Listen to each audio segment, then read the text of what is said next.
My Name is Not Easy by Debbie Dahl Edwardson. How Hunters Survive, September 7th, 1960. Luke.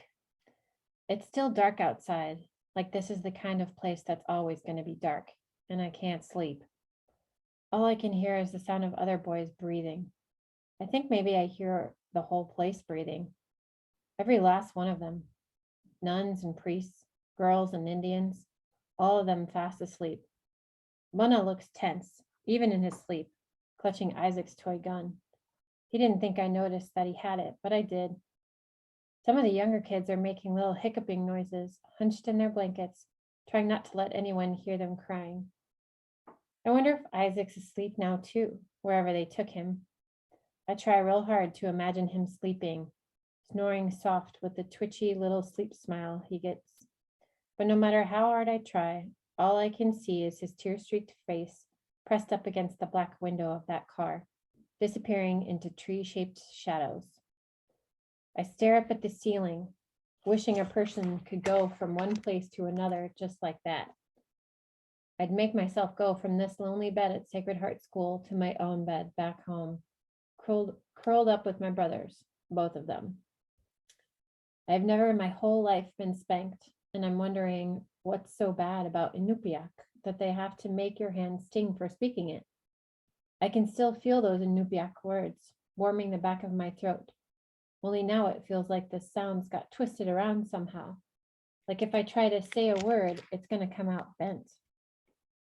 But I know for sure what I got to do now. I lean over the side of the bunk and shake Bunna hard. Bunna, wake up. It's time, I say real soft. Time for what? He asks, his voice loud and groggy. Shh, time to go home. Where's our stuff? He's wide awake now, whispering. We don't need stuff. I'm taking Isaac's gun, he says, his voice rising a bit. Isaac's toy gun is on the bed next to him. He slept with it, I just realized. Go ahead, I say, take it.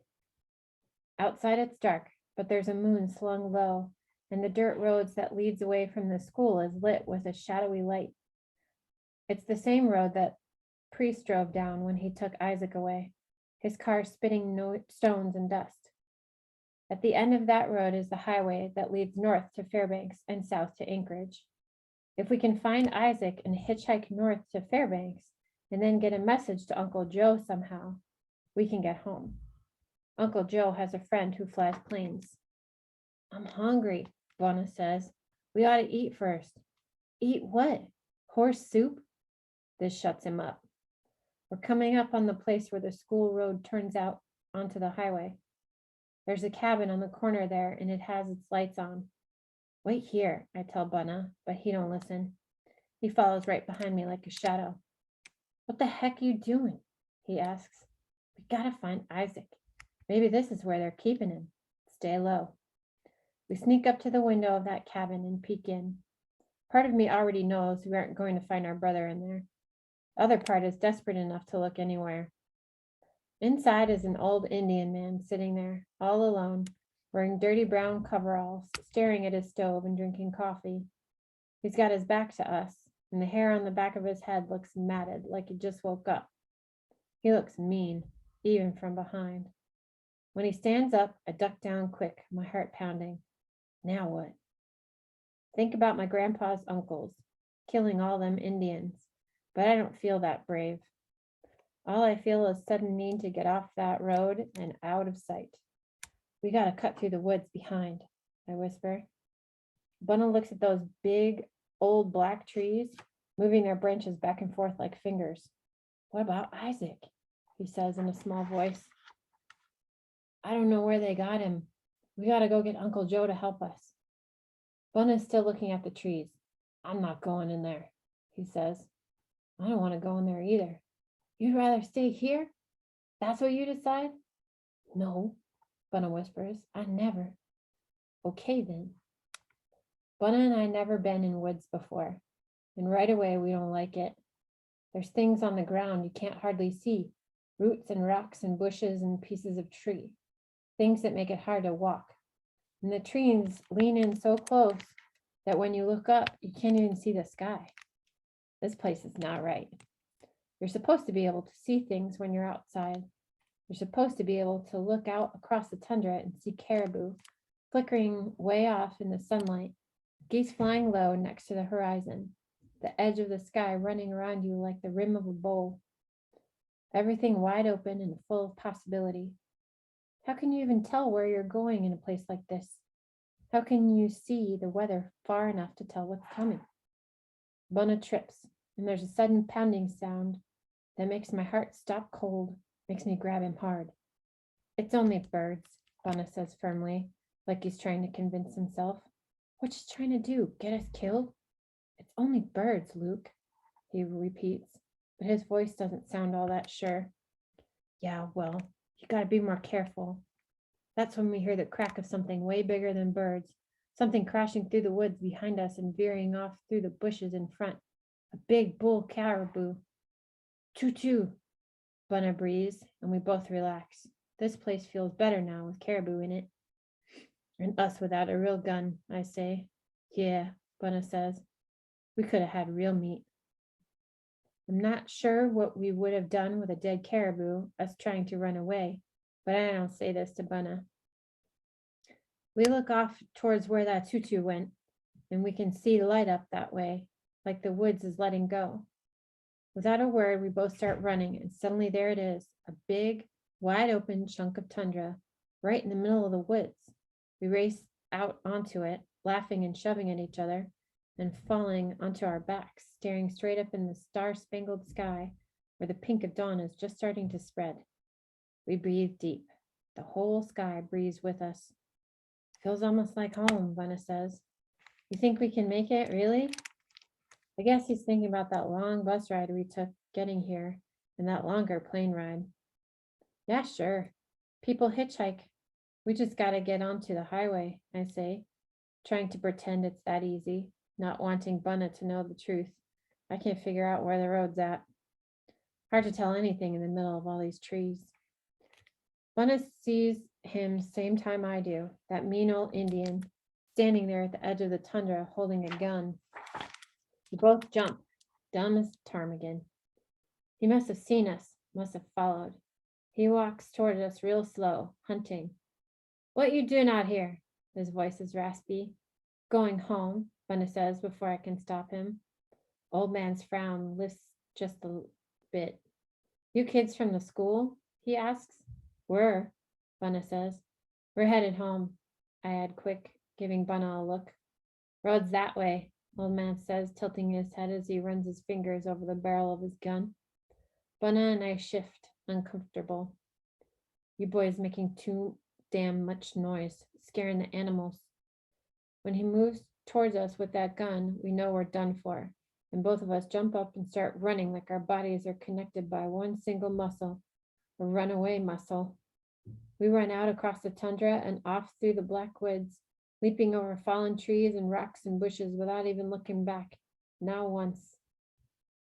The tree branches try to grab us all right, but we don't stop until we trip, both of us tumbling together into a dark, black, empty space. It's like a room, this space, a room made out of trees. The trees surround us like they're trying to protect us, and suddenly we feel safe, lying on our bellies in the silvery darkness. We can hear that old Indian walking carefully through the woods, like he isn't quite sure which way we disappeared. We hold our breath as the sound gets closer and closer, and then starts fading away until all we hear is the sound of water. We sit up grinning. On one side of us, a little finger of light filters through the trees. We stick our heads out. It's a lip of land that overhangs a river, and across the river, the sun is rising. The smell of water gives us energy, makes us feel like we can make it anywhere. We can get Isaac and escape those giant nuns and mean priests and their fog gray school. I know we can. We find the road all right, but it seems like it goes on forever, winding through the trees and hills and more trees. Bunna is starting to complain again, and if I weren't the oldest, I'd be complaining too. Feels like this road is one big hill with no top and no bottom. We're winding up the side of it, and there's a straight wall of rock on one side, and suddenly Nothing on the other. When I look down, my breath gets sucked right out of me. Bunna's eyes are wide as eggs. Holy cow, he breathes. Down below us, the side of the road drops off into a deep valley lined with trees. The trees look soft from up here, like tundra grass, billowing in the morning breeze, like low-lying clouds. A rocky river rushes along the valley floor, shining silver green in the morning light. Looking way far down at that river makes you feel strong and dizzy both at the same time. But you can still smell the water, even this far up. You can smell it, sharp as gunmetal. Wow, I whisper. At first, we don't even hear the sound of the car behind us. But when we finally do, it don't matter. The only place to go is down, straight down, which would take wings. We're trapped. It's a priest driving that long, skinny car. The same car that took Isaac away. Same priest, too, I bet. He's driving slow like he's hunting. Shoot, I say, looking down the mountainside. Shoot. Breathing it out quick like a bullet. They got us now. The priest pulls up alongside us, but it's a different priest, a younger one. He pushes the car door wide open and leans over across the seat, chatting like there's nothing strange about two Eskimo kids trapped on one side of a road in the middle of Indian country. His eyes are empty, blue like the sky. I've never seen eyes like that before. Enjoying a little walk, boys, he says. Bunna nods fast, like guilty people do. The priest smiles. Nice day for it, he says, patting the seat next to him. Bunna hops right in without a second thought. Only one problem. Now he's frowning. You boys missed breakfast, and now you're about to miss class as well. Bunna glances back at me like a trapped animal. I slide into the car next to him and ease the door shut, trying not to look at that priest and his ice blue eyes. I'm sure you just lost track of the time, he says. Bunna lets out a small sigh of relief and nods. We sit there while the car winds its way back down the road, none of us saying a thing. We don't know how to talk to priests, and this one is humming like it don't much matter if we even talk or not. I stare out the window, watching the trees whip past us like a wall of green and black stone. You boys are from the north, aren't you? He says finally, tapping the steering wheel with one finger. Neither of us say a word. Bunna looks at him and raises his eyebrows real quick. Yes, we're from the north, his eyebrows say. I frown, and I bet you're both seasoned hunters. Now he's looking directly at me, his eyes like tips of pale blue ice. I turn away, staring at the wall of trees. Yes, I say, soft as leaves. Good, he says, his finger still tapping the steering wheel. You see, the way this works is Sacred Heart School is run largely through volunteer effort. He peers down at Bunna. Suddenly, all I want to do is pull Bunna away fast and say, listen, we're not even Catholic. But I don't. Do you know what volunteer means? The priest asks. Bunna shakes his head. I stare out the window. The priest's bony white hand grips that steering wheel, one finger still tapping, a long, sharp pointer finger. Well, it's like this, he says. The Lord gives each of us talents, each special skills, and he expects us to each use them for others. That's what we're doing here, volunteering our talents for the sake of the school. It's our way of giving back to God what he has given to us. He frowns down into the valley. Now me, I'm not much of a hunter, but I do know a thing or two about carpentry. And Father Mullen, you and your brothers met him last night, I believe. Well, he's a boxer. Would have gone professional if he hadn't been promised to the priesthood. I think of that old priest with the mashed up face and feel the sting of his ruler running up my arm. So our brother Isaac was kidnapped by a boxer priest. I look over at Bunna, nervous, but Bunna is not thinking about these things, I can tell. And old sister Sarah, why, she can make anything grow, even up here in the frozen Northland, the priest continues. What about the other one? Bunna says. The priest looks down at Bunna, surprised. The other one? He says. Bunna rolls his eyes upwards. His eyes say, Inupasuk, loud and clear. So clear even the priest understands. Oh, he laughs, the tall one. That's Sister Mary Kate. Bunna looks up curious, like he really wants to know about Sister Mary Kate's special talent. Well, let me see. Sister Mary Kate is very, he taps the wheel. She's so very eager and so very big, he says. And I'm sure that must be useful, don't you think? He's still smiling. I swallow a smile too. So what about the hunting? I ask, surprised to hear myself talking so easy all of a sudden. I was just coming to that. You see, the thing is, we want to eat now, don't we? Bunna nods. Well, so that's where the hunting comes in. Everything we get here comes through donation or hard work. We need you boys to work for us by hunting. Bunna looks down at his lap. He's still holding that dumb toy gun, fingering it nervously like he's forgotten he has it. Do you hunt horses? He says, his voice doubtful. The priest looks puzzled. Hunt horses? Then he looks down at Bunna's gun. Bunna shoves it into his pocket, embarrassed, but it's too late. The priest is laughing. Ah, yes, I had forgotten. Cowboys, eh? Bunna scowls. He doesn't like to be laughed at. Well, I'm sorry, boys, but we haven't any horses. He pats the steering wheel like it's a dog. Guess we'll just have to make do with this old buggy. Then he leans down towards Bunna like he's sharing a big secret. And you know, I don't think cowboys hunt horses as a rule. Think about it. How would they get around if they started eating all their horses? Bunna glares at me real quick. Yeah, he says. How would they? We drove on in silence, the priest smiling and still tapping the steering wheel real soft, like maybe it helps him think to tap it that way. So you're the Aluk boys, he says at last.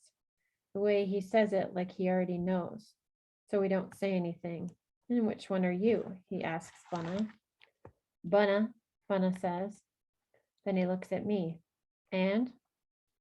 Luke, Bunna says. You're the oldest, aren't you? Still looking at me. I raise my eyebrows. Yes. Well, there's no point in trying to run off, you know. It's about 300 miles to Fairbanks, and I doubt you boys can make it that far. Besides, if you try this again, Father Mullen will be the one to come after you. He gives us a look. And believe me, Father Mullen cannot abide a runaway. Abide is one of those church words. I'm not quite sure what it means, and I don't want to find out either. You'd rather help us hunt now, wouldn't you? I nod. My mouth is suddenly dry as dust. All right then, here's the deal. You don't run away anymore. Instead, you work hard in school and earn your way by hunting. That's easy enough now, Luke, isn't it? I nod, and he smiles. He thinks he's solved everything, thinks everything is easy all of a sudden. He doesn't know about my name, my Inupiaq name. My real name is not Luke, and it's not easy, not at all. But I could hunt. He's got that right. I'm a hunter, and hunters know how to survive.